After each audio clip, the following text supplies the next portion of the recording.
Mississippi State at 9, and then A&M at 8. Like I said, we did talk about South Carolina. If you want to hit on a couple other things, you can, but I know you mentioned quite a bit about them last week. But Mississippi State and A&M are two interesting ones. And I think for a lot of people, Mississippi State is one of the hardest teams to figure out because I've seen them picked in a variety of places by people because I think they're completely changing, their offensive scheme here. It's not going to be throwing the ball 60 times a game and those kind of things, but they do keep some of the continuity with Zach Arnett. And then, on the flip side of that, there's a team like A&M who was the most disappointing team in the country last season and now looks like it has all the talent and weapons needed to make a huge jump.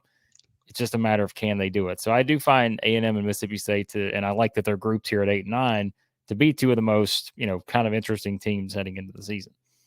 Yeah, and I mean, you start with Will Rogers for Mississippi State. He's already more than 1,300 yards past Dak Prescott as the program's all-time leader in career passing yards. He's had a heck of a career, and I don't think, obviously he's got the new OC, Kevin Barbay, who was at App State last year. I don't think they should drift too far from the air raid philosophies because Rodgers had that system down to a science.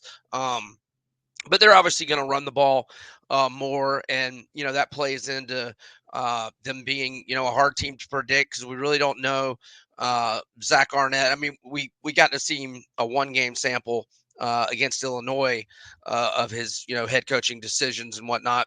But I liked him a lot as a DC, but it was kind of wait and see mode as a head coach. They only have 4 starters back on defense, but they have their top 3 studs back in Jet Johnson, Nathaniel Watson, and DeCamerion Robinson, or I'm sorry, Richardson.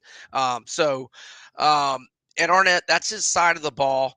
And I still think they'll be pretty good defensively. But win total 6.5. It's a pass for me.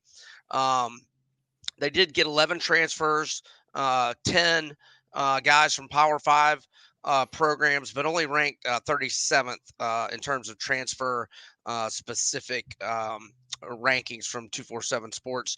I've got them 5-5 with 2 swing games, being Ole Miss at home and at Auburn, where they had that big comeback win a couple of years ago, which kind of started the demise of Harsin. Or actually, I think him just choosing that job started the demise.